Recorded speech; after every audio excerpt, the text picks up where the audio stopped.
அனைவருக்கும் வணக்கம். இன்றைக்கி எழுச்சி தினம் நாளில் நம்ம எல்லோரும் இங்கே கூடியிருக்கிறதுக்கு ரொம்ப மகிழ்ச்சியாக இருக்குது. எல்லாருக்கும் மாலை வணக்கத்தை சொல்லிக்கிறேன். இன்றைக்கி நம்ம கூட்டத்துக்கு சிறப்பு விருந்தினராக வந்திருக்காங்க சார். அவங்க மனோனியம் யூனிவர்சிட்டியில் முன்னாள் வரலாற்றுத்துறை பேராசிரியர் மணிக்குமார் அவர்கள். இவங்க 19-20ஆம் நூற்றாண்டில் தமிழக சமூக பொருளாதார வரலாற்றில் முக்கிய ஆய்வுகளை செஞ்சுருக்காங்க. தமிழக கல்லூரி பல்கலைக்கழக ஆசிரியர் சங்கங்களில் தலைமை பொறுப்புகளை வகித்து பல போராட்டங்களையும் முன்னெடுத்து நடத்தியிருக்கிறாரு. அவங்க வேலூர் புரட்சி 1806, முதுகுளத்தூர் படுகொலையும் ஜாதியும், தேர்தல் அரசியலும், நவீன தமிழகத்தில் சமூக வன்முறைகள், 1990களில் தமிழகம் பொருளாதார பெருமந்தத்தின் தாக்கம், இன்னும் பல நூல்களை சார் எழுதியிருக்காங்க. அவங்கள இந்த நிகழ்ச்சிக்கு உங்கள் எல்லாரும் சார்பாக வருக வருகன வரவேற்கிறோம். தமிழ்நாடு முற்போக்கு எழுத்தாளர் கலைஞர் சங்கத்தின் சார்பாக, குறிப்பாக நெல்லை டவுன் கிளை சார்பாக நடக்கக்கூடிய இந்த எழுச்சி தின கூட்டத்திலே கலந்து கொள்வதில் எனக்கு மற்றற்ற மகிழ்ச்சி. அதிலும் குறிப்பாக அன்று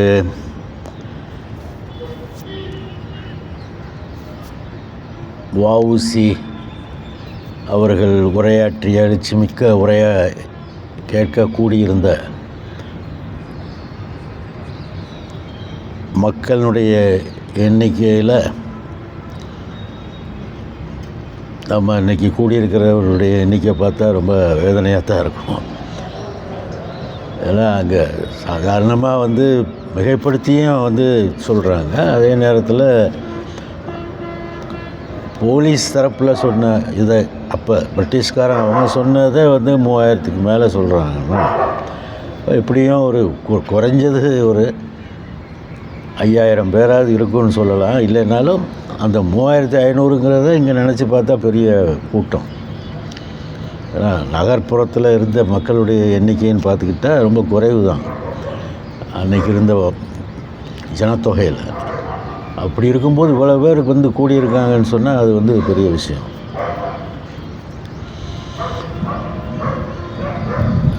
அந்த எழுச்சி நாளில் இங்கே இப்போ நீங்கள் அனுஷ்டிக்கிறதுங்கிறது ரொம்ப ஒரு பொருத்தமான இது அப்படின்னு சொல்லி தான் நான் நினைக்கிறேன். அதனால தான் இந்த கூட்டத்தில் நான் கலந்து கொள்வதில் ரொம்ப குறியாக இருந்தேன். இதை பற்றி நிறையா பேர் எழுதியிருக்காங்க. ஏன்னா திருநெல்வேலி கலவரம் அப்படின்னு தான் இருக்கும் பொதுவாக, இல்லைன்னா திருநெல்வேலி கிளர்ச்சி அப்படின்னு கூட இருக்கலாம். ஆனால் உண்மையிலேயே ஒரு ஒரு கான்டெக்ஸ்டில், அந்த வரலாற்று பின்னணியில், அன்றைக்கி இருந்த வரலாற்று பின்னணியில் இது எப்படி பார்க்கணும் அப்படிங்கிற பார்வையில் குறிப்பாக ரொம்ப சிறப்பாக செஞ்சுருக்கிறது ஏஆர் வெங்கடாச்சலபதி தான். அதுக்கு மீறி என்னால் யாரும் ஆராய்ச்சி பண்ண முடியுமான்னு தெரியல. என்ன காரணம் அப்படின்னு சொன்னால், பொதுவாக நம்ம இந்த மெயின் ஸ்ட்ரீம் ஹிஸ்ட்ரின்னு சொல்லுவோம். அதாவது மைய நீரோட்ட வரலாறுன்னு சொல்லி, அந்த மைய நீரோட்ட வரலாறில் பார்த்திங்கன்னா பொதுவாக தலைவர்கள் பெயர் மட்டும்தான் தெரியும் நமக்கு. யாருக்கு இப்போ வேலூர் புரட்சி அப்படின்னு சொன்னால் கூட நான் அதை பற்றி பண்ணியிருக்கேன். வேலூர் புரட்சி தான் இது வரைக்கும் யாரும் பேரை சொல்லதே இல்லை. ஆனால் நான் எழுதியிருக்கிற புஸ்தகத்தில் அதுக்கு மாறாக உள்ள யார் யாரெல்லாம் அதில் கலந்து கொண்டு முன்னின்று அதை நடத்தினாங்க, அந்த புரட்சி அப்படிங்கிறத சொல்லியிருக்கு. இல்லைன்னு சொன்னால் அப்படி அது ஏதோ ஒரு சிப்பாய்கள் கிளர்ச்சி பண்ண மாதிரி ஆயிரும். அதனால தான் வெங்கடாச்சலபதி கூட கிளியராக எடுத்த உடனே கலகத்துக்கும் எழுச்சிக்கும் என்ன வித்தியாசங்கிறது ரொம்ப நல்லா விளக்கி சொல்லியிருப்பார். ஏன்னா கலவரங்கிறது பொதுவாக ஆட்சியாளர்கள் சொல்லக்கூடிய ஒரு லாங்குவேஜ். எதாக இருந்தாலும் இப்போ ஆனால் சபால்டன் ப்ரொட்டஸ்ட்ன்னு இருக்கு இல்லையா, அடித்தள மக்களுடைய போராட்டம் இருக்கு இல்லையா, அந்த சபால்டன் ப்ரொட்டஸ்ட்டு வந்து எந்த ஃபார்மில் வருமோ அந்த ஃபார்ம் வந்து முறையாக இருக்காது, எதுலேயும் அடங்காது, ஸ்பான்டேனியஸாக தான் இருக்கும், இயற்கையாகவே வெடிக்கும். அந்த மாதிரி ஆர்கனைஸ்டு ப்ரொட்டஸ்ட் அப்படிங்கிறது வேறு, சபால்டன் ப்ரொட்டஸ்ட்டுங்கிறது வேறு, அதுதான் வித்தியாசம். ஏன் சபால்டன் ஸ்டடீஸு கொஞ்ச நாளைக்கு ரொம்ப பிரபலமாக இருந்துச்சுன்னு சொன்னால் அதான் காரணம். சபால்டன் ப்ரொட்டஸ்ட்டு வந்து இப்போ வந்து அவர்கள் இப்போல்லாம் வந்து ஜனநாயக நாட்டிலே நீங்கள் எடுத்துக்கிட்டீங்கன்னு சொன்னால் முறைப்படி எந்த எதிர்ப்பையும் பாராளுமன்றத்தில் காட்டலாம், நீதிமன்றத்தில் காட்டலாம் அப்படிங்கிறதெல்லாம் இருக்குது முறைப்படி. அதுதான் ஆர்கனைஸ்டு ப்ரொட்டஸ்ட்டுன்னு வச்சுருக்காங்க.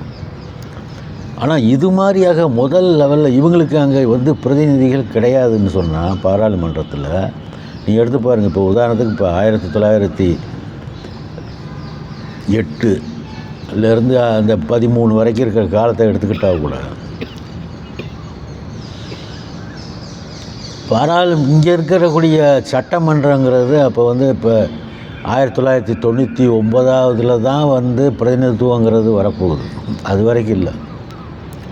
பிறகு 1919 ஓரளவுக்கு பிரதிநிதித்துவம், ஆனால் எல்லாமே சொத்து அடிப்படையில் தான். அதில் வந்து அரசு பிரதிநிதிகள் தான் நிறையா இருப்பாங்க, மற்றபடி மக்களால் தேர்ந்தெடுத்த மக்களுடைய எண்ணிக்கை குறைவு அப்படிங்கிறது தான். ஏன்னா சொத்து அடிப்படையில் வரும்போது யார் ஓட்டு போட முடியும், சொத்து வச்சுருக்கவங்க தானே ஓட்டு போட முடியும். அதுதான் அந்த இரட்டை ஆட்சியில் ஜஸ்டிஸ் பார்ட்டி நீதி கட்சி ஆட்சிக்கு வரும்போது கூட அதே பிரச்சனை தான், எல்லாருக்கும் வாக்குரிமை கிடையாது. ஸோ அதனால் ஆர்கனைஸ்டு ப்ரொட்டஸ்ட்டுக்கு அவங்களுக்கு வழி கிடையாது, எங்கே போய் பண்ண முடியும் ஆர்கனைஸ்டு ப்ரொட்டஸ்ட். ஸோ அதனால் ஆட்டோமேட்டிக்காக ஸ்பான்டேனியஸாக தான் ரெசிஸ்டன்ஸ் இருக்கும். அப்படி தான் பார்த்தீங்கன்னா நீங்கள் இந்தியாவில் வந்து சுதந்திர போராட்ட வரலாறை பார்த்தீங்கன்னா வந்து நீங்கள் வங்காளத்துக்கு அங்கே வந்த உடனே ட்ரைபல் ரிவோல்ட்ஸ் தான் இருக்கும், ட்ரைபல்ஸ் தான் ரிவோல்ட் பண்ணுவான். ஆனால் இங்கே ஆட்சி இருக்கும்போது அவன் வந்து ரொம்ப சதி வேலையில் இறங்கி பிரித்தாளும் கொள்கையை கடைபிடித்து அவன் ஒருத்தருக்கு ஒருத்தரை எதிராக வச்சு அவன் ஜெயிச்சுட்டு போய்கிட்டே இருப்பான். அப்படி தான். அதாவது சிராஜ் உத்தவ்லா இருந்தான் அப்படின்னு சொன்னால் வங்காளத்தில் வரலாறு, அதனால தான் நம்ம ரொம்ப டீப்பாக தெரிஞ்சிக்க வேண்டியிருக்கு, வேறு ஒன்றுமே இல்லை. சிராஜ் உத்தவ்லாவை வந்து அவன் வந்து ரொம்ப கடுமையான எதிர்ப்புக்கிறான் அவன் கம்பெனியை. ஆனால் மீர் ஜாஃபர் அவன் உடந்தையாக வரான், அவனுக்கு துரோக வேலையை செய்கிறதுக்கு ஒருத்தர் இருக்கான் மீர் ஜாஃபர். இந்த மீர் ஜாஃபருடைய மருமகன் தான் யார், மீர் காசிம். அதுக்கு பிறகு அந்த மீர் காசிமுக்கும் நமது முகமது அலி இருக்கார் இல்லையா, இங்கே நவாப், அவருக்குமே உள்ள வித்தியாசத்தை சமீபத்தில் நான் பிபிசி கட்டுரையில் வித்தியாசப்படுத்தியிருக்கேன். அவன் கொஞ்சம் ஒரு எதிர்ப்பு உணர்வோடு உள்ளுக்குள்ளேயே புழுகிக்கிட்டே தான் இருந்தான், அதனால தான் அவன் நாடு கடத்தப்பட்டான். ஆனால் இங்கே ஆர்காட் நவாப் கடைசி வரைக்கும் வாழ்க்கையில் நல்லா அனுபவிச்சுட்டு இறந்தார். ஏன் ஒன்றும் இல்லை, அனுசரணையாக போயிட்டால் எந்த பிரச்சனையும் கிடையாது, அதுதான்.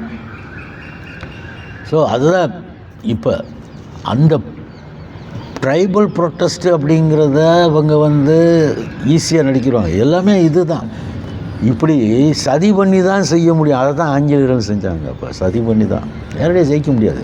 இப்போ வியட்நாமில் என்ன செய்ய முடிஞ்சு, நேரடியாக சண்டை போட்டு ஜெயிக்க முடிஞ்சா, ஆப்கானிஸ்தானத்தில் என்ன போட முடிஞ்சது, ஒன்றும் செய்ய முடியாது. எல்லாம் ஒன்றும் செய்ய முடியாது, நேரடியாக மறைமுகமாக தான் செய்ய முடியும் எல்லா இடத்துலையும். அதனால தான் கியூபாலையும் என்ன ஒன்றும் செய்ய முடியல. அங்கே இவ்வளோ முயற்சி பண்ணுறான், இத்தனை ஆண்டு காலமாக முயற்சி ஒவ்வொரு ஜனாதிபதியும் பண்ணிகிட்டு இருக்காங்க, எதாவது செய்ய முடியாது. அதனால் இங்கே அதே மாதிரி தான். இங்கே வந்து எழுச்சி இருக்கு இல்லையா, தென்னிந்தியாவில் குறிப்பாக தென் தமிழகத்தில் இருந்த எழுச்சிகள்லாம் இருக்கு இல்லையா, ஆரம்ப காலத்தில் மன்னராட்சி காலத்தில் பழையக்காரர்கள் இருந்த காலத்தில், அதெல்லாம் வந்து எப்படி ஒடுக்க முடியுது, சூழ்ச்சி தான் ஒருத்தராக. நவாபை வந்து ஈஸியாக பயன்படுத்த முடியுது, மராத்தியர்களுக்கு எதிராக மராத்தியர்களை காலி பண்ண முடியுது, ஸோ அவங்க இப்போ ஒரு கட்டத்தில் அங்கே வந்து அங்கே திருவாங்கூர் மகாராஜாவோட போட்டு மராத்தியர்களை காலி பண்ண முடியுது. ஹைதர் அலியை 2 பேரையும் வச்சுக்கிட்டு ஹைதர் அலியை காலி பண்ண முடியுது. இப்படியே பிரித்தாளும் கொள்கை தான் அது. அந்தது சூழ்ச்சி, கன்ஸ்பிரசி தான். அதே மாதிரி தான் இங்கே வந்து இந்த இடத்துல நடந்த நிகழ்ச்சி இருக்கு இல்லையா, பாளையக்காரருடைய போர்கள்லாம் இருக்கு இல்லையா, அந்த போர்களில் எல்லாம் ஈஸியாக அவன் அடிச்சு போயிட்டான். ஏன்னா சக்தி வாய்ந்த ஆயுதங்கள் அவன் கையில் இருந்தது, அதனால் அவன் பண்ணிட்டான். ஆனால் அதுக்கு அடுத்த கட்டம் வருது, இந்த கட்டம் தான் வருது நமக்கு வந்து. வேலூர் புரட்சி காலத்தில் கூட இங்கே பாளையங்கோட்டையில் ரிவோல்ட்டு. பாளையங்கோட்டையில் அவன் என்ன சொல்கிறான், என்ன சொல்கிறாங்க, இந்த முக்குளத்தூரை எவனையும் நம்ப முடியாதுங்கிறான், மறவர்களை நம்ப முடியாது. அதனால் என்ன பண்ணலாம், ஏன்னா மறவர் ஜமீன் அங்கே மருதுபாண்டியருக்கு பயங்கரமாக போராடி இருக்காங்கல்ல, புலித்தேவன் இந்த பக்கம் பண்ணியிருக்காருல்ல, அதனால் மறவர்களை நம்ப முடியாதுன்னு சொல்லி மறவர்களில் பூரா வெளியேற்றிடுறான். பாளையங்கோட்டை அந்த படையில் இருந்த ஆங்கிலேயர் படைகள் இருக்குல்ல, ஏன்னா நீ வந்து பாளையங்களை ஒழித்த பிறகு இவங்கெல்லாம் எங்கே போவாங்க, படை வீரர்கள் ஏதாவது ஒரு அவளுக்கு வாழ்வாதாரம் இருக்கணும் இல்லையா. அதனால் கிழக்கிந்திய கம்பெனி சங்கரங்கோயிலில் பண்ணும்பொழுது நிறையா பேர் போய் சேர்றாங்க. அங்கே படைக்கு ஆள் எடுக்கும்போது, கிழக்கிந்திய கம்பெனிக்கு படைக்கு ஆள் சேர்க்கும்போது அங்கெல்லாம் போய் சேர்றாங்க. வேலூர் புரட்சி நீங்கள் அட்டவணையே போட்டிருக்காங்க, சங்கரங்கோயில் ரெக்ரூட்மெண்ட்டில் பண்ணதெல்லாம் யாருன்னு பார்த்து.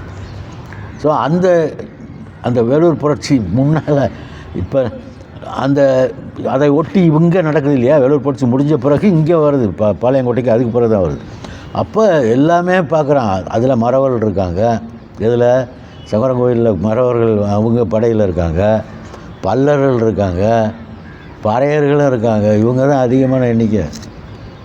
வன்னியர் கிடையாது, சும்மா பேருக்கு 1 2. யாதவர்கள் அதிகமாக கிடையாது, நாடார்கள் பேருக்கு கிடையாது. ஆனால் வேளாளர்கள் இருக்காங்க. ஏன் வேளாளர்கள் இருக்காங்க, விவசாயம் நொடிஞ்சு போச்சு, வேறு வழி இல்லாமல் யாராவது ஒருத்தரை போய் ஆர்மியில் சேர்ந்தாது சம்பாதிக்கணுங்கிற ஒரு நிர்பந்தம் அவங்களுக்கு, வேளாளர்கள் இல்லைன்னா யார் போட்டு அங்கே போய் கிழக்கிந்திய கம்பெனியில் போய் வேலை செய்கிறதுக்கு சம்பளம் குறை, அதை பற்றிலாம் கவலைப்படல. அது ஒரு காரணமாக தான் பல இடங்களில் கிளர்ச்சி வந்துச்சு. ஆனால் வேலூர் கிளர்ச்சி அப்படி இல்லை. அப்போ நம்ம என்ன பார்க்க வேண்டியிருக்கு அப்படின்னு சொன்னால், ஒவ்வொரு காலகட்டத்திலையும் வந்து நம்ம வந்து ஹீரோ இருந்தால் தான் நம்ம பண்ணுறோம், அவங்கள ஐடென்டிஃபை பண்ணி உடனே கொண்டாடுறோம். கட்டபொம்மன், அதே மாதிரி புலித்தேவர், இல்லைன்னா மருது சகோதரர்கள். ஆனால் உள்ளே இருக்கிற எத்தனை பேர் போராடினாங்கங்கிற அக்கௌண்ட் எதுலையாவது தெரியுமானா தெரியாது. திருநெல்வேலி கழகம்னு பார்த்தா கூட அந்த நேரத்தில் படிக்கிற காலங்களையோ அல்லது அதுக்கு முன்னால் முன்னோர்கள் சொன்ன போயோ கூட நம்ம என்ன நினச்சிக்கிட்டு இருக்கோம், இதில் வந்து யாரை தெரியும், நல்லா வஉசியை தெரியனா செக்கிழுத்த செம்மல், அதனால் அவர் என்னமெல்லாம் கஷ்டப்பட்டு என்னெல்லாம் செஞ்சாருங்கிறத பாடத்தில் இருந்துச்சு வந்துச்சு. ஆனால் அது அங்கே யாரெல்லாம் அதில் கலந்துக்கிட்டு இருந்தாங்கங்கிறத அக்கௌண்ட் பண்ணி சொல்லியிருக்கிறது ஏஆர் வெங்கடாச்சலபதி. ரொம்ப ஆச்சரியமான, அதுக்கு லேசான விஷயம் கிடையாது. சும்மா ஒரு நிமிஷத்தில் ஒரு இடத்துல போய் கிடைக்கிற சோர்ஸ் கிடையாது அதெல்லாம். ஏன்னா ஒவ்வொருத்தருடைய வாழ்க்கை குறிப்பும் பின்னணியும் போட்டிருக்காருல்ல அவர். ஸோ அந்த மாதிரியான ஒரு புக்கு, அதனால் தமிழில் தான் எழுதியிருக்காரு. இப்போ வேலூர் புரட்சியை பற்றி நம்ம இப்போ எழுதும்போது நார்த்துலேயோ அல்லது பெங்கால்லையோ யாருக்குமே தெரியல. அது வந்து வேலூர் புரட்சி வந்து அது சிப்பாய் கழகம்னு சொல்லி 1857 சொல்லிட்டாங்க. ஆனால் இப்போ அப்படி இல்லை. இப்போ வந்து அதை என்ன சொல்கிறாங்க, மாபெரும் எழுச்சி. அது மாபெரும் எழுச்சி, அது கடைசியாக மாபெரும் எழுச்சியாக தான் அந்த இது. ஆனால் அந்த எழுச்சி வரும் பொழுது அது இப்போ முதல் சுதந்திர போராட்டம்னு சொல்கிறாங்க. அது ரொம்ப மிகைப்படுத்தி சொன்னதாக கூட இருந்தால் கூட, ஆனால் என்ன சொல்கிறாங்க, கரெக்டாக என்ன சொல்கிறாங்கன்னா, revolt of the peasants in the uniform, இராணுவ உடையில் விவசாயிகள் நடத்திய போராட்டம் அது. ஏன்னா நான் சொல்கிறேன் இல்லையா, வேலூர் புரட்சி அப்போயே இங்கே வேளாளர்கள்லாம் வந்து அங்கே பசி பட்னியில் சாக வேண்டிய நிலைமையில் இருக்கும் பொழுது அவங்க என்ன செய்ய வேண்டியிருக்கு, ஆர்மிக்கு போகிறாங்கல்ல. நீங்கள் மைக்ரேட் பண்ணி போனாங்கல்ல எல்லாரும். சவுத் ஆப்பிரிக்காவிலேருந்து நான் வந்து அங்கே பார்க்கும்போது, இங்கே தமிழ் மாநாட்டுக்கு தஞ்சாவூர் நடக்கும்போது சவுத் ஆப்பிரிக்காவிலேருந்து வந்த ஒரு டெலிகேட்டு என் ரூமில் இருந்தார். அவங்க முன்னோர்கள் யாருன்னா பழனி அடிவாரத்தில் இருந்து கூடிய ஒரு முதலியார் குடும்பத்துலேருந்து போனோம். முதலியார் குடும்பம் என்ன, எதுக்கு அங்கேருந்து போகணும்? முதலியார் குடும்பம்னா என்ன? இது முதலியார் யார்? அந்த குரூப்பு அது வந்து விவசாயத்தில் முழுசாக மேலே இருக்கிறவங்க. முதலாக இருக்கக்கூடிய முதலிக்கிறது பட்ட பேர் தானே. ஆனால் அவர்களுக்கும் யார்? வேளாண்மையிலேருந்து செழித்து வந்தவர்கள் தானே. இப்போ அதனால தானே தொண்டை மண்டல வேளாளர்கள்ங்கிறோம். அதே மாதிரி இங்கே அவங்கள வந்து ஆற்காடு முதலியார்கள்ங்கிறோம். எல்லாமே நில சொந்தக்காரங்கள் தான். நிலம் வச்சுருந்ததுன்னு சொன்னால் அன்றைக்கி லேண்ட் ஓனிங் கம்யூனிட்டி, நிலத்தை சொந்தக்காரர்கள்னு சொன்னால் பிராமணர்களும் வேளாளர்களும் தான். நாயுடுகள் ரெட்டிகள் நம்ம தமிழ்நாட்டை பொறுத்தளவு, நாயுடுகள் ரெட்டிகள் ஆந்திராவில் பொறுத்தளவு. அதுக்கு பிறகு அவங்க இங்கே விஜயநகர பீரியடில் வந்ததுனால இங்கே சில இடங்களில் பதிச்சாங்க, இது பண்ணாங்க, எல்லாம் தான் அப்படி தான் இருக்குது. ஸோ அதனால் இந்த இவங்க தான் முதலியார் அங்கேருந்து மைக்ரேட் பண்ணி போனாருன்னா அப்போ எப்படி விவசாயம் கடுமையாக பாதிக்கப்பட்டிருக்குன்னு பார்க்கலாம் பிரிட்டிஷ்காரன் பீரியடில். இது பின்னால் நடக்கிறது. ஆனால் இப்போயே அதில் அந்த மாதிரியான ஒரு இது வந்துருச்சு, வந்த உடனே. ஏன்னா நீங்கள் பார்த்தீங்கன்னா ஆற்காடு நவாப் என்ன செய்கிறாரு? எதனால் கிளர்ச்சி வருது? பாலை கிளர்ச்சி யாருக்காவது தெரியுமா? தெரிகிறதில்ல. அதான் பிரச்சனை. ஏதோ வந்து கப்பம் கட்ட சொன்னால் மாட்டேன். அது மட்டுமே இல்லை, அவன் என்ன ஆற்காடு நவாப் வாங்கின கடனை தீர்க்க முடியாமல் வட்டியை வந்து கராராக அவங்க செலுத்த முடியாதனால ஐரோப்பிய வட்டிக்காரர் கடன் கொடுத்தாங்கல்ல, அவங்களுக்கு நீயே வட்டிக்கு அந்த இதை வசூலிச்சிக்க, நிலவரியை வசூலிச்சிக்கன்னு சொல்லி இடங்களை வந்து அந்த இடங்களை குறிப்பாக தஞ்சாவூர் மாவட்டத்தில் பகுதிகள், அதே மாதிரி திருநெல்வேலி மாவட்ட பகுதிகள் எல்லாம் கொடுத்துட்டான். அது மாதிரி வந்த வட்டிக்கடைக்காரர்கள் ஐரோப்பியர்கள் இருக்காங்க இல்லையா, அவங்களுடைய அடாவடித்தனம் தான் இவங்களுக்கு கோபத்தை உண்டாக்குனது, மக்களையும் வந்து அதுக்கு ஆதரவாக இருக்க வச்சது. பாளையக்காரர் மருதுபாண்டியர்கள் போராடினாங்கன்னா அவங்க பக்கத்தில் எல்லாருமே மக்களும் கூட இருந்திருக்காங்க. காரணம் என்னென்னா விவசாயத்தால் பாதிக்கப்பட்டிருக்காங்க. இவங்க இந்த இடத்துல திருநெல்வேலி கடுமையாக பாதிக்கப்பட்டிருக்கு. அதில் பான் பென்ஃபீல்டுன்னு ஒரு பேரை சொல்கிறாங்க. அந்த ஆள் வந்து வட்டிக்கு கடன் கொடுத்து ரொம்ப அன்ஸ்க்ரூப்லஸ் தக்கு அவனுங்க. அதாவது இங்கே வந்து வங்காளத்தில் வந்து நம்ம போர் இது முடிஞ்ச பிறகு, ஆட்சி கைப்பற்ற பிறகு, சிராஜுத்தலா தோற்கடிக்கப்பட்டு பிளாசியுத்தலா தோற்கடித்த பிறகு, அதுக்கு பிறகு பக்சார் போர் நடந்து அங்கே மீர்காசிமா காலி பண்ண பிறகு எல்லா உரிமையும் கிழக்கிந்திய கம்பெனி பெற்றுச்சு இல்லையா அங்கே வங்காளத்தில். அதற்கு பிறகு வரிசையாக படைகளோடு வர்றான் வணிகர்கள், சிப்பாய் உடை அணிந்து எல்லோரும் வர்றான் ஆயுதங்களோடு. அப்படி வர்றவன் தான் வியாபாரினா சும்மா இருக்க மாட்டான், கூட இருப்பான். நம்ம அதனால் போய் அங்கே ஒன்றும் இழுத்து ரொம்ப பண்ணிட முடியாது. அப்போ அந்த பால் பென்ஃபீல்டுங்கிற வட்டிக்கு கடன் கொடுக்குறவன் வந்து இங்கே வந்து அந்த பகுதியில் வரியை வசூலிக்கிறான்னு சொல்லும் பொழுது அவனுக்கு துணையாக கிழக்கிந்திய கம்பெனி இராணுவம் போகுது. இந்த மாதிரி இருக்குது நிலவரம். ஸோ இந்த அடிப்படையில் தான் அந்த கிளர்ச்சியெலாம் நடக்குது. அதுதான் காரணம் பேசிக்காக. அப்போ மக்களும் ஆதரவோடு தான் யாராக இருந்தாலும் சரி, கட்டபொம்மனுடைய இதாக இருந்தாலும் சரி. கட்டபொம்மன் ஆரம்பத்தில் வந்து எப்படி இது பண்ணியிருக்கலாம், ஒரு வேளை ஏன்னா எட்டப்பருக்கும் கட்டபொம்மனுக்கும் ஆகாது இல்லையா அவங்க குடும்பத்துக்குலாம். ரெண்டு பேரும் ஒரே இது தானே, ஜாதி ரீதியாக பார்த்தா கம்பளத்து நாயக்கர்கள் தானே ரெண்டு பேருமே. ஏன் அவங்களுக்குள்ள முரண்பாடு வரணும் இல்லையா? இங்கே இருக்கக்கூடிய பார்த்திங்கன்னா இப்போ கடம்பூர் ஜமீன்னு ஒன்று இருக்கு இல்லையா, அது மரவர் ஜமீனாக பின்னால் இருக்குது. அங்கே ஒரு கிராமத்தில் வரக்கூடிய வருமானத்தை கட்டபொம்மனுக்கு செலுத்தணும்.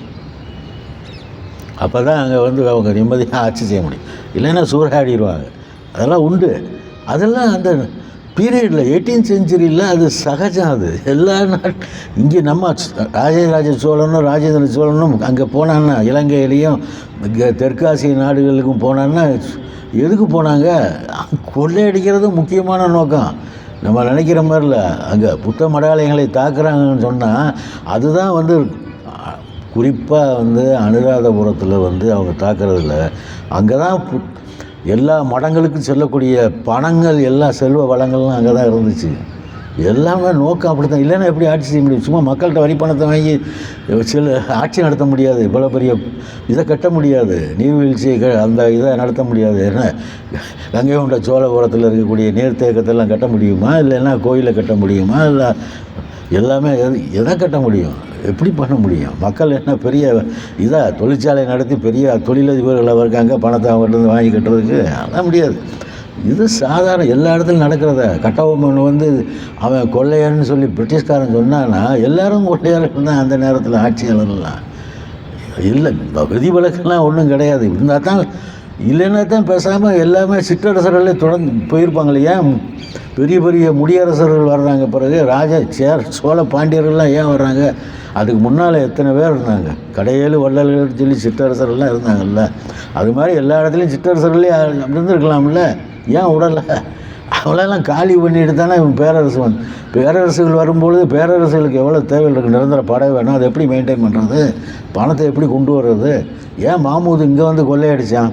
கஜினி கொள்ளையடிச்சு போய் அங்கே அவனுடைய ஆதிக்கத்தை செலுத்துறதுக்கு தான். அவன் இங்கே வந்து இருக்கல. இல்லை கஜினியும் அப்படித்தான், கோரியும் அப்படித்தானே வரந்துக்கு பெர்மனெண்ட்டாக இல்லை. அதுக்கு பிறகு தானே வந்து பின்னால் தானே அந்த இது ஆட்சி வந்தது. அடிமை வம்சம் இந்த குத்புதீன் ஐபக்கு வந்த பிறகு தான் அங்கேயே செட்டில் ஆகிறது, அங்கேயே வர்றதெல்லாம் வந்துச்சு. அதனால் மதத்தை சொன்னால் அவன் வந்து என்ன செய்ய முடியும்? ஈஸியாக மக்களை வந்து அங்கே திரட்ட முடியும் இல்லையா? இது வந்து ஜிஹாட் அப்படின்னு சொன்னால் அங்கே முஸ்லீம்களை கிளப்ப முடியும். அதனால் ஒன்றும். ஸோ இந்த அடிப்படையில் தான் வந்து நம்ம வந்து எல்லாத்தையுமே பார்க்க வேண்டியிருக்கு. ஸோ இந்த எழுச்சி, திருநெல்வேலி எழுச்சிங்கிறதும் அதுக்கு முன்னால் இருக்கிற கழகத்துக்கும் வித்தியாசங்கள் நிறையா இருக்குது. ஏன்னா இப்போ எழுச்சிங்கிறது அரசியல் ரீதியாக இங்கே எழுச்சி ஏற்பட்டுருக்கு முதல் தடவை, புரியுதா? ஆனால் சமூக ரீதியாக எழுச்சி இந்த திருநெல்வேலி மாவட்டத்தில் ஏற்கனவே ஏற்பட்டாச்சு. கிறிஸ்தவ பாதிட்டாயர்கள் வந்த பிறகு என்ன எழுச்சி வருது? மதத்தை சொல்லி அடக்குமுறையையோ சாதிய கொடுமைகளையோ தாங்க முடியாது ஒரு குரூப்பு வெளியேறுதில்ல, கிறிஸ்தவ மதத்துக்கு போகிறாங்களே, அது ஒரு சபால்டன் ப்ரொட்டஸ்ட் தானே. சொன்னேன் இல்லையா? சபால்டன் ப்ரொட்டஸ்ட்டு எந்த ஃபார்மில் வரும்னு சொல்ல முடியாது. அதில் ஒரு ஃபார்ம் என்ன செய்கிறது? மதத்துக்கு போகிறது, மதத்தை வேறு மதத்துக்கு போகிறது, இல்லது அந்த பகுதியை விட்டு வெளியேறுவது, நாட்டை விட்டு வெளியேறுவது, இதெல்லாம் சபால்டன் ப்ரொட்டஸ்ட். அவ்வளோதான் செய்ய முடியும் அவங்களால, வேறு ஒன்றும் செய்ய முடியாது. எதிர்த்து சண்டை போட முடியாதுல்ல, அவன்கிட்ட என்ன இருக்குது? பலம் ஒன்றும் கிடையாதுல்ல. அப்போ சமூக விழிப்புணர்வு இருக்கு இல்லையா? அது வந்தாச்சு ஏற்கனவே இந்த பகுதியில். விழிப்புணர்வு வந்து அதில் ஒரு கிளர்ச்சி எழுச்சி எல்லாம் நடந்து ஒரு பகுதி ஒதுக்கிட்டாங்க. அதனால தான் நீங்கள் இதில் பேர்கள்லாம் பார்த்தீங்கன்னா பூரா ஐயர் பிள்ளை இப்படித்தான் இருக்கும். காரணம் என்னென்னா, கிறிஸ்தவர்கள் இதில் பங்கெடுக்கலை, நாடார் கிறிஸ்தவர்கள் இதில் பங்கெடுக்கலை. இந்து நாடார்கள் வந்து வியாபாரிகளாக இருந்தாங்கன்னா, நீங்கள் வியாபாரிகள் ஆதாயம் இருக்கான்னு தான் பார்ப்பாங்க, நீங்கள் யாராக இருந்தாலும். அதனால தான் இவர் எதிராக இந்த கிளர்ச்சி ஏற்பட்டு அவர் மேலே பிரச்சனை வந்தவுடனே நீங்கள் எல்லோரும் என்ன பார்க்கலாம்? டக்குன்னு வஉசிக்கு எதிராக அப்படியே பேக் அடிக்கிறத பார்க்கலாம். ஏன் அவர் ஆரம்பித்த சுதேசி கம்பெனி ஏன் மூழ்குது, கடலில் மூழ்குது, ஏன் வந்து ஃபெயிலியர் ஆகுது? காரணம் இவங்கெல்லாம் பேக் அடித்தது தான். அது வரைக்கும் உள்ளே நுழையும் போது உள்ளே வந்தாங்க ஆதாயம் இருக்குன்னு சொல்லி. ஆனால் ஆதாயம் இல்லை எங்கத்தில், பின்னடிக்கிறது தான் பார்க்குறோம். நம்ம அதை நோக்கி தான் வரப்போகிறோம். இப்போ நம்ம பின்னால் பார்க்கலாம். ஸோ இப்படி தான் இது ஆரம்பிக்குது. அப்போ என்ன நடக்குது இங்கே? ஸ்ட்ரைட்டாக எடுத்ததும் என்ன நடக்குது அப்படின்னு சொன்னால், இந்த பகுதியில் வந்து பார்த்திங்கன்னா 1906 இந்த தூத்துக்குடி வியாபாரிகள் வந்து புதுசாக நம்மளும் ஒரு கப்பல் கம்பெனியை விடலாம். ஏன்னா வியாபாரம் பண்ணுறது பூரா நம்ம, ஏற்றுமதி செய்கிறது இறக்குமதி பண்ணுறது பூரா நாம் தான் பண்ணிகிட்ருக்கோம். அவன் சம்பாதிச்சிட்டு போகிறானே, நம்ம ஒரு கப்பல் கம்பெனி வைக்கலாங்கிறது 1906 ஆரம்பிச்சிருச்சு. அவர் வெங்கடாச்சலபதி சொல்கிற அடிப்படையில் பார்த்திங்கன்னா 1906 ஏப்ரல்லிருந்தே அது தொடர்ச்சியாக பேச்சு அடிபட ஆரம்பிச்சிருச்சு. பல பத்திரிகைகள்லாம் செய்தி வர ஆரம்பிச்சிருச்சு. ஏப்ரலில் ஆனால் நம்ம வந்து அதுக்கு பிறகு பார்க்கும்போது சுதேசி இயக்கத்தினுடைய தீர்மானம் எப்போ நடக்குது? 1906 டிசம்பரில் கல்கத்தா மாநாட்டில் தான் நடக்குது. இதை ரொம்ப உன்னிப்பாக கவனிக்கணும். சுதேசி இயக்கம் ஆரம்பிக்கிறது என்னைக்கு? 1906 டிசம்பர் மாதம் கல்கத்தா மாநாட்டில் நிறைவேற்றப்பட்ட தீர்மானத்தின் அடிப்படையில். ஏன்னா வங்காளம் ரெண்டாக பிரிக்கிறான் இல்லையா 1905.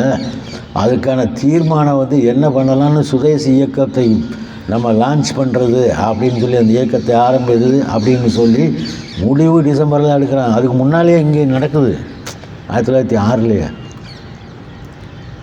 அதுக்கு பிறகு 1907 சூரத்து ஸ்பிளிட்டு வருது. எது? மிதவாதிகள் தீவிரவாதிகள்னு பிரிக்கிறாங்க இல்லையா? அந்த மிதவாதிகள் ஒன்று சொல்கிறாங்க, தீவிரவாதிகள் ஒரு முடிவெடுக்கிறாங்க. அதாவது திலகருடைய தலைமையில் அந்த நேரடியாக நடவடிக்கையில் இறங்கணும், மக்களை திரட்டிங்கிறது. இன்னொன்று நம்ம எதுமாக இருந்தாலும் சட்ட ரீதியாக தான் அணுகணும் அப்படின்னு சொல்லக்கூடிய கூட்டம். அதைத்தான் நம்ம மிதவாதிகள் தீவிரவாதின்னு சொல்கிறோம். ஆனால் இப்போ ஆங்கிலத்தில் இப்போல்லாம் பேரை மாற்றிட்டாங்க. என்னென்னா கான்ஸ்டிடியூஷனலிஸ்ட் அவங்கெல்லாம். ஏன்னா எதாக இருந்தாலும் சட்டப்படி போகணும்னு சொல்லி அவங்க சொன்னாங்க. அதனால் ஏன்னா அதுலேயும் பெரிய ஆளுகள்லாம் இருந்திருக்காங்க, ஆரம்பத்தில் நிறையா வேலைகள் செஞ்சுருக்காங்க. அதனால் அவங்கள ரொம்ப பிலிட்டில் பண்ணக்கூடாது, குறைச்சி மதிப்பிடக்கூடாது. அதனால் என்ன சொல்கிறோம்? கான்ஸ்டிடியூஷனலிஸ்ட்ங்கிறோம், சட்டப்படி அணுகக்கூடியவர்கள்.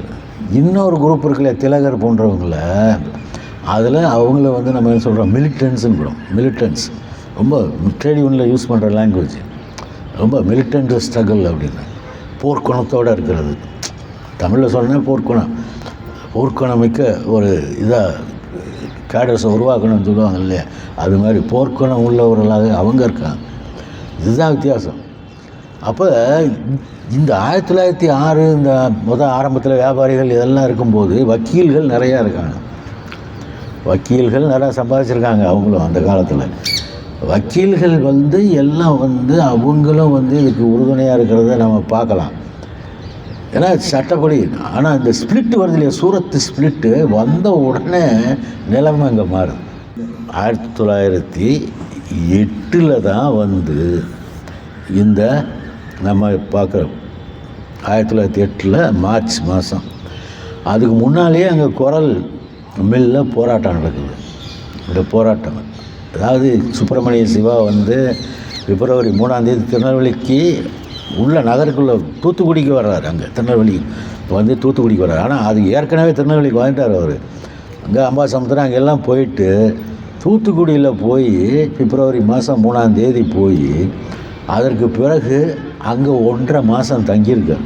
அதான் அப்போ அவர் இருக்கும்போது சிவா இவரை பற்றி வஉசி பற்றி கேள்விப்பட்டதுனால, ஏன்னா இவருக்கு போயிருக்கார் இல்லையா சூரத்து மாநாட்டுக்கு, வஉசி போயிருக்கார். வஉசி ஆரம்பத்தில் 1896 எல்லாரையும் கூட்டிகிட்டு போயிருக்காரு. அதுக்கு பிறகு அவர் போகலை, எல்லாம் அவருடைய வேலைகள்லாம் மற்ற பணிகளில் இருந்திருக்கு. இது கடைசியாக இது போகிறாரு. போயிட்டு அவர் போனதுனால அவர் கேள்விப்பட்டு அவரை பார்க்குறதுக்கு போகிறாரு. அங்கேயே தங்கிடுறாரு. 2 பேரும் சேர்ந்து அங்கே கடற்கரையில் கூட்டம் போட்டு அப்பப்போ சொற்பொழி ஓட்டுறாங்க. இதுதான் மக்களை எழுப்புறதுக்கான அவங்க செய்த முயற்சி. அதுக்கு பிறகு அவங்க வந்து கூட ஒருத்தரை சேர்த்துக்கிறாங்க, பத்மநாப ஐயர்னு சொல்லி. இந்த பத்மநாப ஐயர் அவர் என்னென்னா, அவர் நிறைய பத்திரிகைகளில் வேலை செஞ்சவர். அவர் பிஸ்னஸ் ஸ்டாண்டர்டில் ஒர்க் பண்ணவர். அதே மாதிரி மெட்ராஸ் மெயிலில் கொஞ்ச நாள் ஒர்க் பண்ணவர். இப்படியெல்லாம் பத்திரிகையில் இருந்த அனுபவம் இருக்கிறதுனால அவரும் சிறந்த சொற்பொழிவாளர். அப்போ அவர் 3 பேர், இந்த 3 பேரும் வந்து கலந்துக்கிற ஒரு இதில் தான் இங்கே வந்து பிபின் சந்திரபால் அந்த நேரத்தில் விடுதலைன்னு சொன்ன உடனே அதை கொண்டாடுவதுன்னு முடிவெடுக்கிறாங்க. அந்த முடிவெடுக்கும் போது அந்த கொண்டாட போகிறாங்கன்னு தெரிஞ்ச உடனே அரசாங்கத்தில் தடை பண்ணுறாங்க. அப்போ இந்த தடை போடணும் அப்படிங்கிறது வருது. ஆனால் அதுக்கு கோரல் மில் போராட்டம் வெற்றிகரமான போராட்டம். அது பிப்ரவரி 27 ஆரம்பித்து மார்ச் மாதம் 1908 தான் மார்ச் மாதம் 7 முடியுது. 7 முடியுது. இது இங்கே மார்ச் 12 இது இந்த பிளான் பண்ணுறாங்க. அவங்க தடை செஞ்சாச்சு. 144 போட்டாச்சு. அப்போ 144 தடையை மீறி இவங்க செய்வாங்கன்னு அவங்க நினைக்கல. அதற்கு பிறகு 144 போட்ட பிறகு இதுக்கு காரணமாக தூண்டுதலாக இருக்கிறது இந்த 3 பேர் தான். சுப்பிரமணிய சிவா, வஉசி, பத்மநாபையன்னு சொல்லி 3 வரைக்கும் வந்து சந்திக்க சொல்லி விஞ்சி சொல்கிறாரு கலெக்டர் அலுவலகம். அங்கே திருநெல்வேலிக்கு வர சொல்லி காலையில் 12ஆம் தேதி காலையில் 10 மணிக்கு இவங்க ஆஜராகின உடனே இவங்க சொல்கிறாங்க, ஆஜராகும் பொழுது இதில் வந்து எங்களுக்கு இங்கே கிடைக்காது நியாயம், அதனால் நாங்கள் வந்து வேறு நீதிமன்றத்துக்கு அணுக போகிறோம், அதனால் எங்களுக்கு அதுக்கு கால அவகாசம் தேவைங்கிறாங்க. அப்போ அதெல்லாம் முடியாதுன்னு இவங்க மறுத்துடுறான் கலெக்டர் மறுக்கிறது மட்டும் இல்லாமல், சரி எந்த நேரத்துலையும் இவங்க கைது செய்யலாங்கிற அச்சம் இருக்க உடனே என்ன பண்ணுறாங்க, உடனே சரி அந்த மாதிரி இருந்தால் பிணையை கொடுக்குறதுக்கு தயாராக இருக்கான், ஜாமீன் கொடுக்குறதுக்கு தயாராக இருக்கான். அதை ஏற்றுக்கல, அவன் போயிட்டான். அப்போ இவங்க வெளியேறி வந்தாங்க. அன்னைக்கு வந்து இங்கே வந்து அட்ரஸ் பண்ணது தான் வஉசி கடுமையாக சொற்பொழிவு. இதில் பேசும்போது எல்லாம் அன்னைக்கு அப்படியே விட்டாச்சு. அந்த 12ஆம் தேதி வந்து பேசிட்டு அவங்க போயாச்சு. அதுக்கு பிறகு போனாங்க. ஆனால் இவங்களை அரெஸ்ட் பண்ணிட்டாங்க. எதிர்பாராத விதமாக இவங்களை அரெஸ்ட் பண்ணி உள்ள பாளையங்கோட்டை ஜெயிலுக்கு கொண்டு போகிறாங்க அப்படின்னு சொல்லி செய்தி வந்துருச்சு. செய்தி வந்தோடனே தூத்துக்குடிக்கும் பரவிச்சு. நைட்டு பூரா அவங்க தூங்காமல் இருக்காங்க. ஏன்னா அது சொந்த ஊர், அவர் தூத்துக்குடிக்காரர்ல. அப்போ அங்கே மக்களுக்கு எல்லாம் ஒரு மாதிரி ஒரு கலக்கம், நைட்டில் தூங்காமல் எல்லாம் கோஷம் போட்டுக்கிட்டு வந்தே மாதிரி திருவா எல்லாம் இருந்துகிட்டு இருக்காங்க. 13ஆம் தேதி காலையில் 10 மணிக்கு கடையடைப்பு தான் நடக்குது. இப்போ கடையடைப்பு நடந்தாவே ஏதோ கலவரம் நடக்க போகுதுன்னு தெரியும். அது இவங்களுக்கு தெரியும், யாருக்கு, போலீஸுக்கும் தெரியும், கலெக்டருக்கும் தெரியும். அப்போ கொஞ்சம் அலர்ட்டாக இருக்க நேரம் ஆகுது. ஆனால் வேகமாக அங்கே நடக்குது. கடையடைப்பு முடிஞ்சது. கடையடைப்பு எல்லாம் முடிஞ்ச பிறகு அதுக்கு பிறகு இவங்க போகிறது, கொஞ்சம் அங்கேருந்து அதுக்குள்ளே மக்கள் கூட்டம் கூடிடுது. இதுக்கடையில் தூத்துக்குடியில் எல்லாம் என்ன பண்ணுறாங்க, என்ன நடக்குதுன்னு தெரியல இல்லையா. வஉசி அரெஸ்ட் பண்ணாங்க, ஜெயிலுக்கு கொண்டு போயிட்டாங்க, என்ன நடந்துச்சு ஏதுன்னு தெரியாதுன்னு சொல்லி எல்லாம் கடையை அங்கே அடைச்சிட்டு இங்கே வந்தாச்சு. எல்லாம் அங்கே வந்தாச்சு. அப்போ கூட்டம் கூடிடுச்சு. கூட்டம் கூடினா எல்லாம் கூடியிருக்குன்னா அவங்க வந்து கூடியிருக்கிறது இங்கே தான், இந்த ஏரியாவில், ஜங்ஷன் ஏரியாவில். அங்கே கடையடைப்பு அடைச்சாச்சு இல்லையா. அப்போ எல்லாம் அங்கே தானே திரண்டு இருப்பாங்க. அப்போ அதுக்கு பிறகு அங்கேருந்து போய், அப்போ அந்த நேரத்தில் இந்த மேம்பாலம் கிடையாது இல்லையா. ஸோ நேச்சுரலாக வந்து கடை வீதிகள் ஃபுல்லாக இருக்குது, கடையடைப்பு பண்ணியாச்சு. அப்போ இந்து காலேஜ் இருக்கு இல்லையா, MDT இந்து காலேஜ், அது இப்போ இருக்கிற ஸ்கூலில் இருந்தது. அதனால் எல்லாம் அங்கே போய் கூட்டிட்டோம். அங்கே கூட்டினா அங்கே வந்து மாணவர்கள் எழுப்பணும். மாணவர்கள் வந்து சும்மா இருக்க மாட்டாங்கல்ல. இப்போ அவங்களும் அங்கே வர்றாங்க. அப்போ அவர் அங்கே இருக்கிற ப்ரொஃபஸரே, ஒரு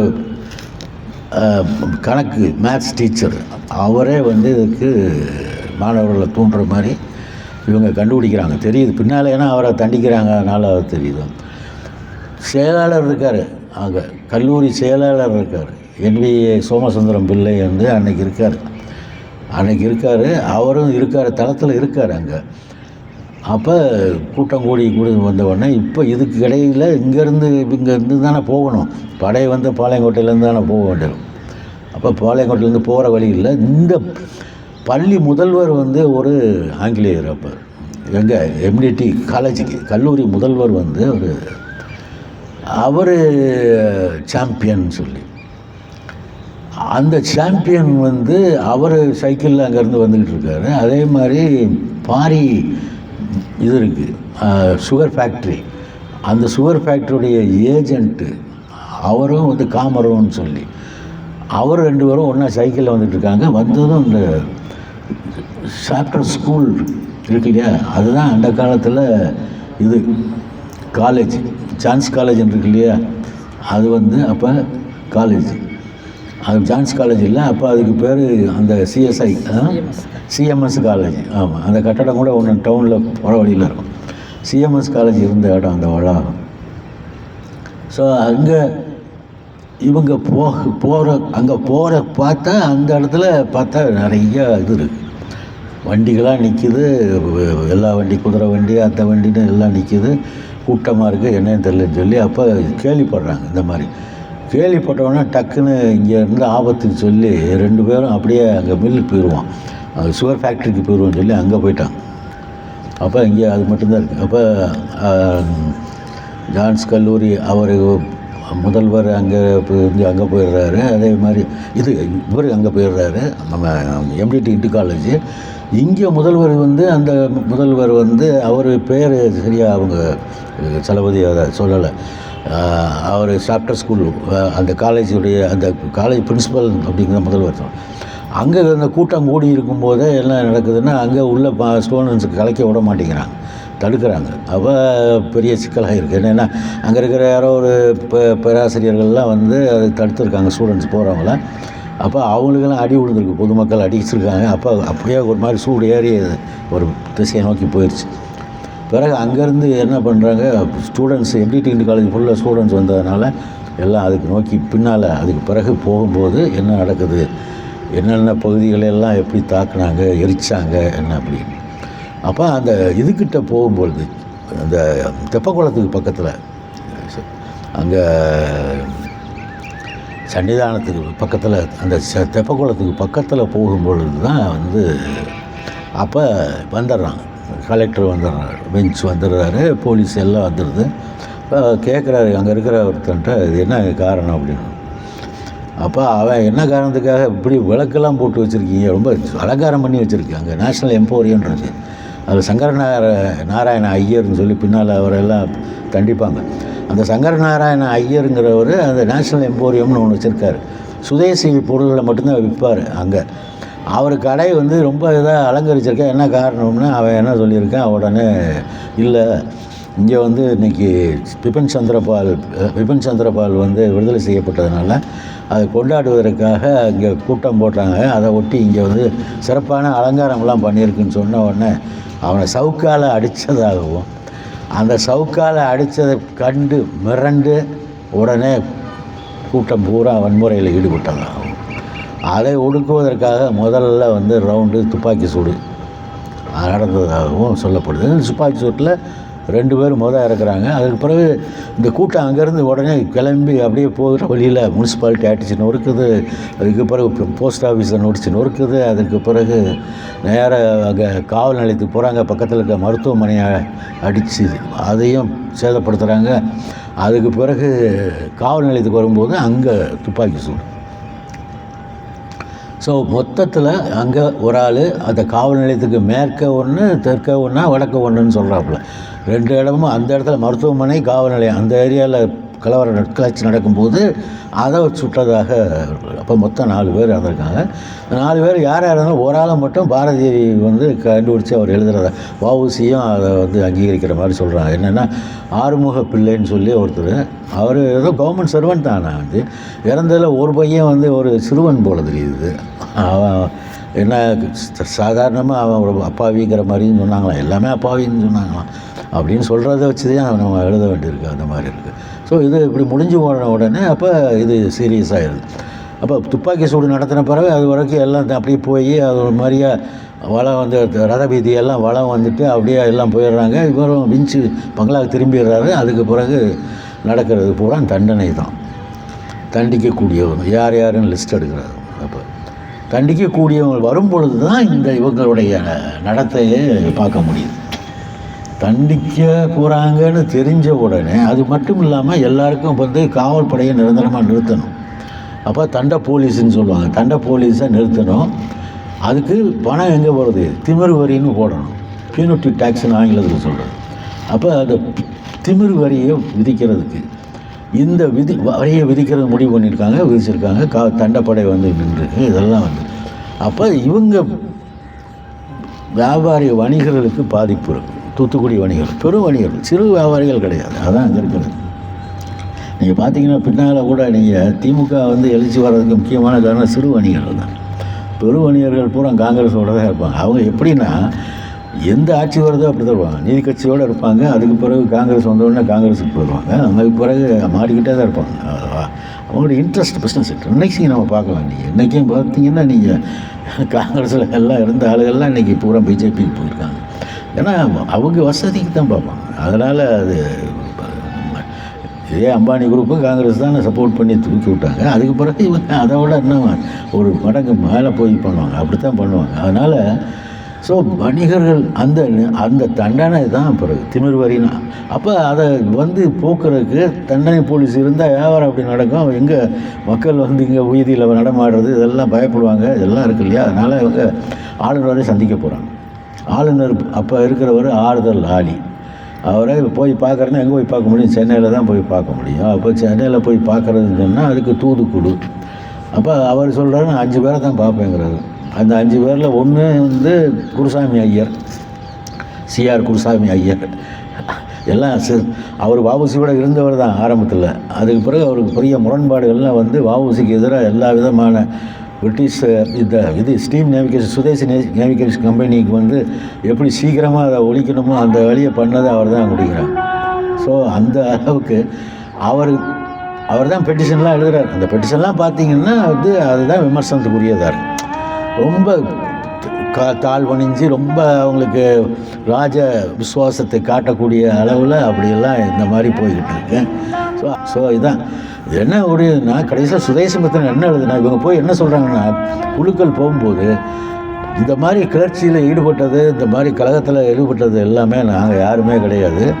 நாங்கள்லாம் வாஜல் பூரா கீழ் மட்டத்தில் இருக்கக்கூடிய படிப்பறிவு இல்லாத ஏழை எளிய மக்கள் தான் பண்ணாங்க. எங்களுக்கு பெரிய மனிதர்களுக்கு அதுக்கும் சம்மந்தம் கிடையாது. அதனால் எங்களை தண்டிக்காதீங்கிறாங்க. எப்படி லெட் டவுன் பண்ணுறாங்க அப்படிங்கிறத நம்ம அங்கே பார்க்குறோம். எப்படி ஏழை எளிய மக்கள்னா கிள்ளுக்கிற ஏன்னா குதிரவண்டிக்காரன் கொண்டு போயிருக்கான். நம்ம இதெல்லாம் கேள்விப்படுறோம்ல, சவரம் செய்கிறவன் பாதிலேயே வக்கீலுக்கு சவரம் செய்யாமல் போயிட்டாங்கிறோம், குதிரவண்டிக்காரன் ஓட்ட மாட்டேன்னு சொல்லி பூட்டிட்டு போயிட்டாங்கிறோம், குதிரவண்டி அங்கே நின்றுருக்குங்கிறோம், எல்லாம் சொல்கிறோம்ல. ஆனால் அங்கே போய் இவங்க சொல்கிறது எப்படி இருக்குன்னு பாருங்க. ஆனால் அவன் நம்புகிற தயாராக இல்லை. யார் ஆளி என்ன கில்லாடியாச்சு அவன் நம்மளும் ஏன்னா இந்த போனது ஆடி யாருன்னு பார்த்தீங்கன்னா அதில் இந்த இந்து காலேஜினுடைய செயலரும் போயிருக்காரு. அந்த 5 பேர் குழுவில் அவர் ஒருத்தர். என்ன சிஎன்ஏ சோமசுந்தரம் பிள்ளை உண்டு, நல்ல பெருமாள் பிள்ளைன்னு ஒருத்தர் உண்டு. நல்ல பெருமாள் பிள்ளை வெறும் வணிகர் அவர் ஒருத்தர். அதுக்கு பிறகு காஜி இவர் காதர் ஒருத்தர், காதர் அப்துல் காதர் ஒருத்தர்.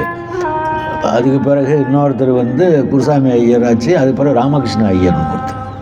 இவங்க தான் 5 பேர் போனவங்க அவங்க போய் சரண்டர் ஆகிற மாதிரி போய் எல்லாம் பேசி இது பண்ணாலும் அவங்க பண்ணலை, இது பண்ணல. அதனால் தண்டிக்கப்பட்டாங்க. இவருக்கு 2 லைஃப் சென்டென்ஸு வஉசிக்கு.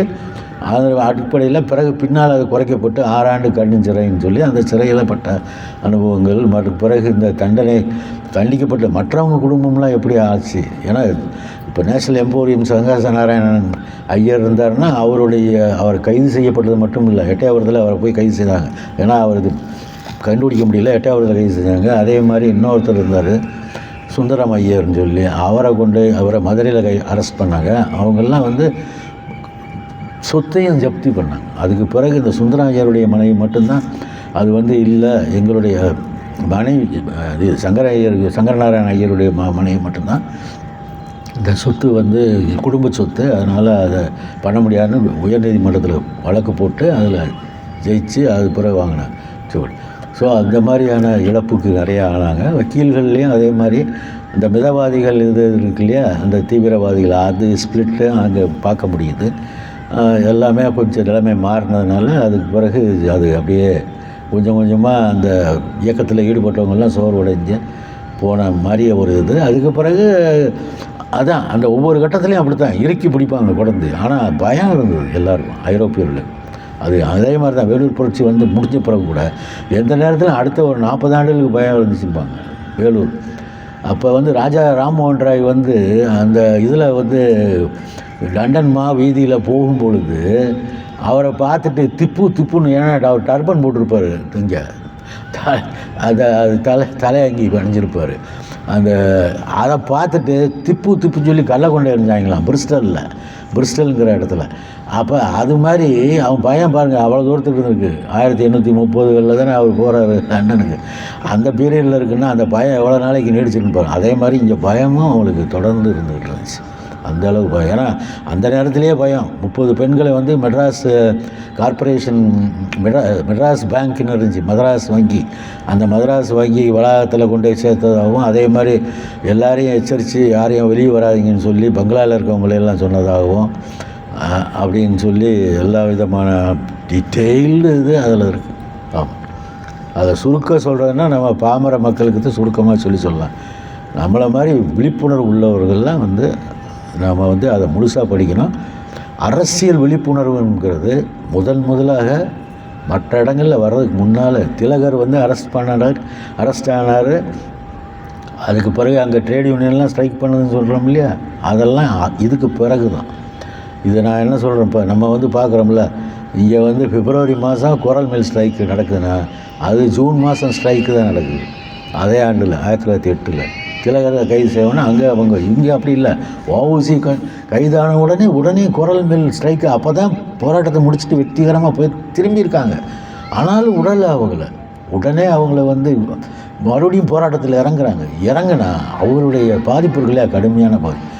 என்னத்தையெல்லாம் வந்து அவர்கள் வந்து வென்றார்களோ, என்னென்ன சலுகைகளை பெற்றார்களோ, என்னென்ன நலன்களை பெற்றார்களோ எல்லாத்தையும் அவர் இழக்க வேண்டியதாகிட்டு. அவர் இதுக்கு பிறகு இந்த ஸ்ட்ரைக்கில் திரும்பி போகும்போது அந்த அளவுக்கு கடுமையான, அதே மாதிரி தான் அங்கேயும் நீங்கள் வந்து ஓரளவிற்கு அங்கே ஒடுக்கின பிறகு வங்காளத்துலேயும் கூட கடுமையான அடக்குமுறை வந்த பிறகு, அதுக்கு பிறகு அவருடைய இதை நம்ம அதை பார்க்குறோம் இல்லையா, ரவுலட் ஆக்ட் போட்டு அதுக்கு பிறகு ஜாலியன்வாலா நடக்குது இல்லையா, அது மாதிரி நடக்கிறத பார்க்குறோம் இல்லையா, அதே மாதிரி தான் இங்கேயும் வந்து கடுமையாக சட்டங்களை எல்லாம் மாற்றி இது பண்ணி அரெஸ்ட் பண்ணுறதுக்காகவே 108 அவன் அந்த சரத்தையே மாற்றுறான், 107க்கு மாற்றுறான் அப்படிங்கிறாங்க. அந்த மாதிரி மாற்றினா தான் அரெஸ்ட் பண்ணி உள்ள வைக்க முடியும். ஸோ எல்லாமே பண்ண முடியுது. அந்த மாதிரி இதெல்லாம் நடந்து அது ஒரு எழுச்சி மிக்க நாள் இந்த மார்ச் 13. ஒன்லி திங் என்னென்னா, அன்றைக்கி பங்குனி 1 கிடையாது. பங்குனி அன்னைக்கு அன்னைக்கு பங்குனி 1, இன்றைக்கி பங்குனி 1 கிடையாது. நாளைக்கு தான் பங்குனி 1. அந்த பங்குனி 1 அந்த நோன்பு நாளாம். அந்த நாள் அன்னைக்கு தான் வந்து அவங்க வந்து சொல்கிறாரு, வெங்கடாச்சலபதி சொல்கிறாரு, அன்றைக்கி தான் வியாபாரங்கள்லாம் நடக்கும். ஆனால் அதையும் மீறி கடைகள் எல்லாம் சாத்தியிருக்காங்கன்னு. அதுக்கு பிறகு இவங்க எவ்வளோ கெஞ்சிருக்காங்க, கடையை திறக்கவே இல்லை. தூத்துக்குடியெல்லாம் 3 நாள் கடை திறக்கவே இல்லையா. இந்த கொந்தளிப்பு அடங்கிறதுக்கு அவ்வளோ நாள் ஆச்சுங்கிறாங்க. இதை ஒடுக்குனது 3 மணி நேரத்தில் ஒடுக்குனாங்க. ஏன்னா அந்த பகுதி கொஞ்சம் தானே, சின்ன இனத்தை கொண்ட பகுதி, 3 மணி நேரத்தில் ஒடுக்கியாச்சு. ஆனால் ஒடுக்குனாலும் இந்த எழுச்சிங்கிறது முதல்ல அரசியல் கண்ணோட்டத்தில் பார்க்கும்போது கலோனிய ஆட்சிக்கு எதிராக ஒரு பெரிய அரசியல் ரீதியான எதிர்ப்புங்கிறது, அதுவும் மக்களை திரட்டி ஒன்று திரண்டது முதல்ல நடந்தது. அதனால் இதை வந்து நம்ம பெருமை இல்லை, மற்ற ஒரு இதில் பகுதியில் இருந்துச்சுன்னா இதை எப்போயோ போட்டு பெரிய இதை ஆக்கியிருப்பாங்க. இப்போ தான் வெங்கடாச்சலபதி வந்து சாகித்ய அகாடமி அவருக்கு அவார்டு கிடச்சிருக்கு. அதுக்கு பிறகு இப்போ தான் கொஞ்சம் ஏதோ ஒன்று வேகமாக பண்ணுறாங்க, அரசியல் நோக்கத்துக்காக, அதுவும் ஆதாயத்துக்காக, அப்படிதான். ஸோ ஏதோ ஒன்று நம்ம ஆனாலும் தொடர்ந்து தான் பேச வேண்டியிருக்கு. நேரம் கருதி இதோட முடிக்கிறேன். வணக்கம். சமூக எழுச்சி ஏற்கனவே இங்கே இருந்தது. அதான் சமூக எழுச்சிங்கிறது அதுதான். இவங்க அதாவது அவங்க வந்து ப்ரொட்டஸ்ட், சாதி அடக்குமுறைக்கு எதிராக ஒரு எழுச்சி வருது இல்லையா, அதான் சமூக எழுச்சி வருதுங்கிறது. அது வந்து கிறிஸ்தவ மதத்துக்கு போகிறது அப்படிங்கிறது வந்தது. அதுதான். இன்னொரு பக்கத்தில் அங்கிட்டு இந்து நாடார்கள் அந்த பகுதியிலலாம் என்ன செய்கிறாங்க, இந்த சைடில் மிஷினரிஸ் நிறையா இருந்ததுனால அந்த சைடில் இருக்கவங்களாம் நாங்களும் கோயிலுக்குள்ளே போகணும்னு அவங்க போகிறாங்க. கோயிலுக்குள்ளே நுழைவு போராட்டம், அந்த கோயில் நுழைவு போராட்டம் 1858க்கு பிறகு ஆரம்பிச்சிருது. அங்கே அருப்புக்கோட்டை, விருதுநகர், மதுரை எல்லாம். அதனால் வந்து அவங்க என்ன பண்ணுறாங்க, அம்மன் கோயில்களெல்லாம் ஆரம்பிக்கிறாங்க. மாரியம்மன், பத்திராளி அம்மன், அதில் ஒன்றும் தடை இல்லை, அதனால் விட்டாங்க. ஆனால் சிவன் கோயிலுக்குள்ளே உள்ள நுழையும் போது பிரச்சனை வருது. அது எல்லா ஊர்லேயும். சிவகாசியில் பெரிய கலவரம், கிளர்ச்சியாக வெடிச்சது. அதே மாதிரி அருப்புக்கோட்டையிலையும் போகும்போது கிளர்ச்சி வந்தோடனே அவங்க கோயிலாக கட்டினாங்க தனியாக. அதுக்கு பிறகு அருப்புக்கோட்டையெல்லாம் 1907 கோயில் கட்டிட்டாங்க, சிவன் கோயிலை, தெரியாமல், பெர்மிஷன் இல்லாமல் மறைச்சி வச்சு அந்த மாதிரி எல்லாம் நடந்திருக்கு. அது மாதிரி மெயின் ஸ்ட்ரீம் அவங்க என்ன நினச்சாக்கா, மெயின் ஸ்ட்ரீம் இண்டூஸில் போகணும். அதாவது அந்த இது இருக்கு இல்லையா, மைய நீரோட்ட மாதா இருக்கு இல்லையா, சமயத்துக்குள்ளே போகணுன்னு அவங்க போகிறாங்க. இவங்க அந்த அளவுக்கு வசதி இல்லை. அவங்க முன்னேறின பிறகு அப்படி போகிறாங்க. கொஞ்சம் அந்த பகுதி வேகமாக முன்னேறுது. என்னென்னா காட்டன் டிராக்ட் ஆகிடுச்சு. அங்கே பருத்திக்கு திடீர்னு விலை கூடிருச்சு. பருத்தி பயிரிட்டது பூராமே நாடார்கள். கரிச நிலத்தில் ஒன்றும் ஆகாதுன்னு சொன்னவன் அங்கே பூரா பருத்தி விளையுது. அதனுடைய இதனால் அங்கே தாக்கம் இங்கே அது இல்லை. பருத்திலாம் வர்றதுக்கு முன்னாலேயே இங்கே மிஷினரிஸ் வந்துட்டாங்க. அதனால் இவங்க இப்போ விவசாயத்துக்கு போகிறதுக்கு முன்னாலேயே இவங்களுக்கு எதிர்ப்பு தெரிவிக்கிறதுக்கு ஒரே வழி இந்த வழி தான். உன் மதத்தில் இருக்க மாட்டோம், நீ எங்களை அப்படி தின்ன தகவலில் கருதுறாங்க இல்லையா, அதனால் அவங்க எதிர்ப்பு தெரிவிக்கிறாங்க. அப்போயும் பெரிய தகராறு வருது இல்லை. அதனால தானே என்ன பண்ணுறாங்க, அப்போ இதே இது இப்போ தளபதியாக அந்த சொல்லியிருக்காரு 1858 காலரா வெடித்து இப்போ அங்கே இப்போ ஆஸ்பத்திரி டவுனில் இருக்கிற ஆஸ்பத்திரி, இப்போ டவுனில் இருக்கிற ஆஸ்பத்திரியில் இறந்துடுறான் ஒரு பல்லர் சாதியை சேர்ந்தவன். அவனுக்காட்டுக்கு தெரு வழியாக தூக்கிட்டு வர போகிறாங்கன்னு தெரிஞ்ச உடனே இந்த இடத்துல இதே இது ரத வீதியில் சுற்றி இருக்கிற வியாபாரிகள், அங்கே அக்ரஹார வீதியில் இருக்கக்கூடிய எல்லோரும் சேர்ந்து இது அதை வந்து தடுக்கிறதுக்கு தயாராக இருக்கும்போது துப்பாக்கி சூடு நடந்து 8 பேர் செத்துருக்காங்கல்ல. இது ஒரு தளபதியும் அதை எழுதுறாரு. அது டேவிட் லட்டன் புக்கில் ரொம்ப நாளைக்கு முன்னாலே வந்துடுச்சு. பெசன்ட் ஹிஸ்ட்ரி இன் சவுத் இந்தியான்னு ஒரு புக் இருக்குது. திருநெல்வேலியில் அக்ரேரியன் ஹிஸ்ட்ரியை பற்றி தீசிஸ் எழுதினவர். அவர் எழுதுனது எழுதிட்டார் அவர். அதாவது என்னென்னா இப்படி எழுதுகிறோம். சிவசுப்பிரமணியம் மாதிரி உள்ள ஆளுகளுடைய வேலை என்ன முக்கியமானதுன்னா, இப்படி அங்கங்கே எழுதிட்டு போகிறத படித்து அதை வந்து எதோ அந்த ரெலவெண்ட்டாக அந்த ஏரியாவில் இருக்கிறவங்களுக்கு கொடுக்கணும். அதுதான் அவர் பண்ணது. அதில் தான் அவர் சிறப்பு. அது அந்நேரம் யாருமே செய்யலையே. ஸோ அதை இப்போ வரலாற்றுலன்னா நாங்கள் ரொம்ப அதில் ரொம்ப உன்னிப்பாக அதில் வந்து இப்போ ஆய்வு நடத்துகிறவங்க தான் அதை பார்க்க முடியும். மற்ற ஆளுகளுக்கு அது தெரியாதுல்ல. ஸோ தளபதி எழுதும்போது அது பழையதாக போயிடுது. சிவசுப்ரமணியன் எழுதுகிறாரு. அதே மாதிரி சிவகாசி கிளர்ச்சி சொல்கிறாரு. சிவகாசி கிளர்ச்சியை பற்றி ஏற்கனவே வெளியாச்சு. நானே 1999 எழுதிட்டேன். விசை பத்திரிகையில் 1999 நூற்றாண்டு 1899 சிவகாசி கலவரம். அந்த சிவகாசி கலவரத்தினுடைய நூற்றாண்டுன்னு சொல்லி நான் எழுதினேன். விசையில் பப்ளிஷ் பண்ணாங்க. அதான் அப்போ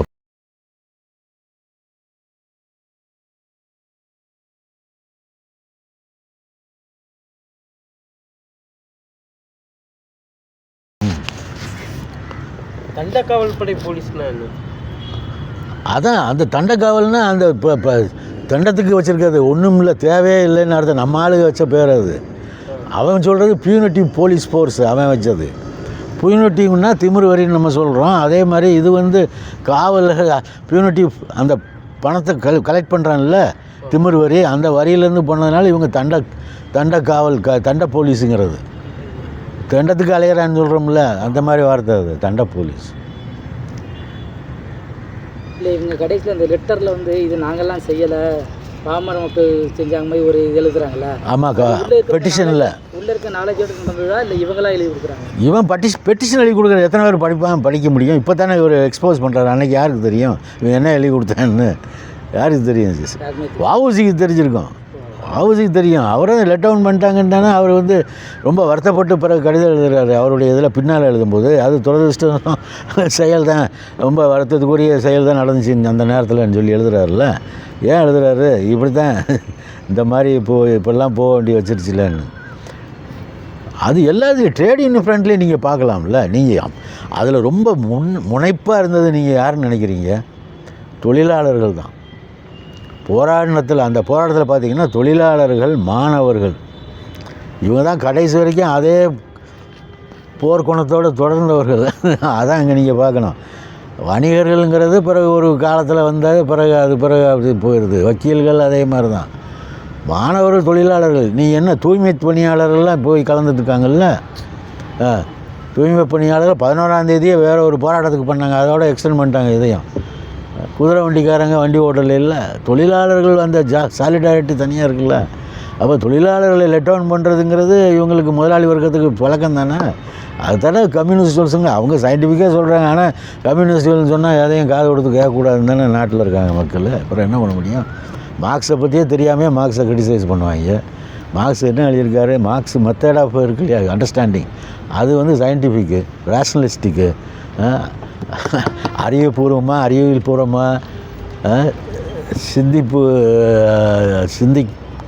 சிந்தனையின் மூலமாக வரக்கூடிய அறிவு தேவைங்கிறது தான் சொல்கிறாரு. அவ்வளோதான். அதன் மூலமாக அவர் சொல்கிறத சொல்கிறாரு.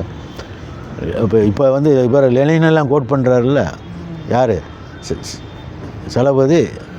லெனின் வந்து வரவேற்கிறார்ல. இந்த மாதிரியான மோதல் தான், இதுதான் அடிப்படை, இதுதான் தேவை அப்படின்னு சொல்லி அந்த நேரத்தில் எழுதுகிறார் அவர் 1908 இதை பிறகு அதை பற்றி எழுதும்போது. அவர் மார்க்ஸ் இருக்கும்போது அதை எழுதினார். 1857 ரெபல்லியனா, மாபெரும் புரட்சி இருக்கு இல்லையா, 1852ஆம் ஆண்டு புரட்சி. அதை பற்றி அவர் மார்க்ஸ் எழுதினார். லெனின் இதை பற்றி எழுதுறாருல்ல. அம்மா எழுதியிருக்காருப்பா. அதான் சொல்கிறேன், வெங்கடாச்சலபதியை படிக்கணும்னு லெனின் எழுதிருக்கேன். திருநெல்வேலி எழுச்சியை பற்றி எழுதியிருக்கு. அவர் கருத்து சொல்லியிருக்காரு. ரெண்டு கொட்டேஷன் வருது அதில், ரொம்ப முக்கியமான கொட்டேஷன்.